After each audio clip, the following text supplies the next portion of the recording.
Hello, welcome back or welcome to my channel. My name is Taylor and today we're going to be reacting to Ariana Grande's new single, the lead single off of her next album, Petal, and that's Hate That I Made You Love Me. But before I open the video, remember to like, comment, and subscribe if you love all things music.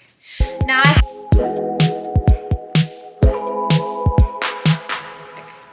I have checked, and as far as you know, we only have a lyric video out and no actual music video, so I'm not going to react to a music video in this reaction here because we don't really have anything to sink our teeth into.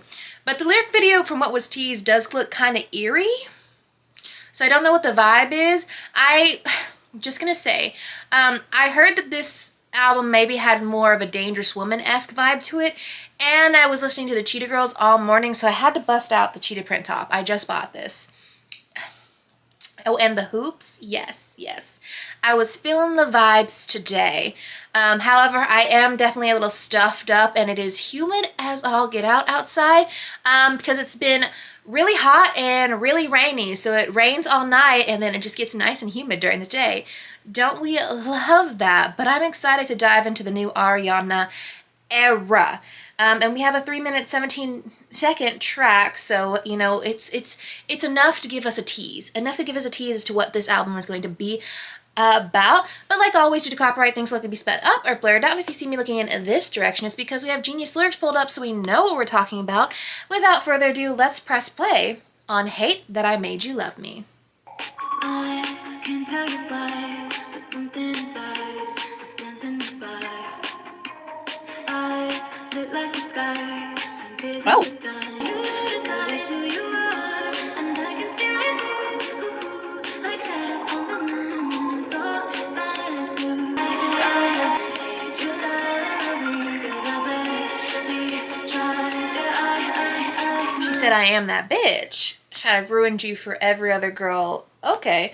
I think, did Ariana say anything about this tracks? All I have is one of my favorite songs I'll ever write. Yeah, I don't, you know, I don't see anything on here as to what she says the song was about. So we're just gonna have to infer ourselves. Let's talk about the lyrics. Verse 1, I can't tell you why, but something inside is dancing with fire. Eyes lit like the sky, turned tears into diamonds, got good at goodbyes. Basically, she's kind of like talking about like her life, like it could be her romantic relationships or her career. It's just like she just has this fire within her, like this spark that constantly keeps going off. Like she is just like magnanimous, like magnificent, which she's Ariana Grande, and she's like, I know how to turn the bad into the good. I can turn my tears into, you know what, was it like when Renee Rapp said Within the Kitchen, like after all that heartbreak she bought her first house with that? Like, yeah, she said, I got good at goodbyes. I got good at turning the bad or the sad into good, into like, you know. Pre-chorus, just know that I will find my way from you like flowers from a tomb while you decide who you are, and I can see right through, moo-oo, I like that little moment, like shadows on the moon and it's all bad news. She said, just so you know, I'ma be fine. I'ma be good. We all heard Eternal Sunshine and we ended with like a very happy note of like, I'ma be good no matter how this works out. Like, I'ma come out on top. I'ma heal. But I can see right through you and it's very obvious that you're bad news. It seems like things aren't about to go how you would like them. Like, you thought you had me and you didn't. And then the chorus is so simple. I hate that I made you love me. Sorry if I made me your type. It's like, sorry if you're going to be seeking me out in every other woman that you're ever going to come across in the future. Hate that I made you love me because I barely tried. She's like, listen, I barely did anything and this boy was like fawning over me. Like, I've ruined you for every other girly for the future. Yeah. Yeah.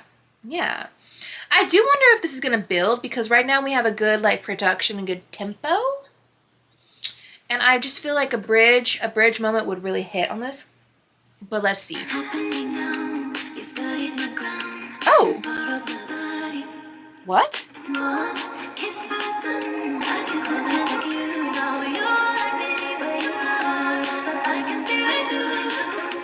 Okay, verse 2, I'm going to have to let Genius do some guiding, some digging here. Verse 2, what's happening now? You studied my crown and borrowed my body? Okay. Supposedly this is saying that it's likely about the fans. The crown, she's, you know, her icon, like the crown being a symbolism of her iconography. and stuff like that. Okay, could be like barred my body is like in the context of career is a loaded line. It can be different in ways, like impersonators, people.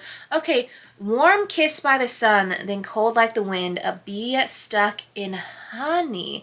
So someone who's hot and cold, it's like a bee who got stuck in their own trap of like, a bee like in itself can be like painful, like it's, you know, can be indicative of someone who can like sting you. But the honey, it's like it's coated in honey. Honey is sweet, honey is sticky. It's supposed to soothe you. So it's like a bee who's stuck in honey is like a facade. So is this about the fans? Is this about the fans? I don't know. Yeah, or it could be about past. Then the pre-chorus changes up. I know I will find my way from you. I guess it's kind of cute how you like me where you are. She's like, you like me when I'm with you. You like me when I'm at your level. But when I exceed that level... Okay, so that could be like a comment on the industry and the fans. But I can see right through, just don't eclipse the moon because it's all bad news. Just don't eclipse the moon. Interesting. It is possible that... Okay, so Genius says, it is possible that Grande is addressing her fake fans, noting that even though they may act like fans, she can still see right through them. The moon is likely symbolic of Grande herself, making just don't eclipse the moon a plea not to let projections or idealized perceptions overshadow her true identity. Okay, so are we thinking like this is a song about the fans, or is this a song about a relationship? Because I think I've seen Genius pull interpretations from both, but I can definitely see this being like about the fans. So okay. Tell me why is it this way? Why you so hate to see women endure? Does it really my fault you all give me your arms on your own accord? I don't really think so. So I definitely think this is about like the fans. This is about the haters. I've held your projections when you felt so insecure. Tell me why is it this way? She's like basically, you know, because when you're insecure, when you're like feeling down on yourself, those are the kind of people who are going to take that out on, you know, be anonymous trolls and haters on the internet, like the internet warriors who just have to be out here hating on everyone. And like a lot of the times it's celebrities, particularly like women in the industry who, you know, are going to get attacked for it, whether it's about the way they look, the way they act, the way they speak, all that. Why you so hate to see women endure? Is it really my fault you gave me all your hearts of your own accord? I don't really think so. Of like, you know, she's gone through many ups and downs and she's been criticized over and over again, and she's been through to hell and back. We've seen just entire her personal life and the things that she's gone through, particularly like early on in her like music career and everything. And she's like, well, why do you hate to see women endure? Because, like I said, I think Taylor Swift has said multiple times, like, women get put out to pasture the closer they get to, like, 30. And, like, you know, you've kind of been seeing these pop girlies be like, well, why do you hate to see us, like, grow and age and actually, like, survive the criticism and make it through? She's like, it's not my fault you chose to be my fan. It's not my fault you chose to enter this world. You know? Yeah. And I think now he's kind of like, I'm sorry I made you my type because I barely tried. Of like, you know what, I'm the standard that you always hold everyone up to. And even if you don't like me now, you're always going to have that memory of me, no matter who you go listen to, who you go watch, who you go think about. Yeah. Good for her. Good for Ariana. I mean, I will say, I was like, I feel like compared to like Yes and, this is definitely more demure kind of song. She definitely has a lot to say in this one. It's Yes and this kind of have a very similar message, and like, so what? Like, yes and, like, come on. This one just kind of puts it like sonically in a more like, okay, like, yeah. I don't know that I have much more to say about this, but I am liking the sonic projection, like where we're going with this album. I don't know what Petal itself is going to give us. Like, from this alone, I'm like, I know there's going to be some major vocal moments on the album, and not that there were any, like, vocal moments on here, but I know Ariana's keeping something in the bag. She's keeping something in the background that she hasn't given us yet, but we still have about 2 months. 2 months till Ariana graces us with Petal and Spider-Man graces us with Brand New Day. And the fact that both of those are coming out on the same day. We will be blessed. The fangirlies out there, we are getting everything we want and more. But let me know what you thought of this song. What are you most excited to hear from her upcoming album? And I will see y'all in the next one.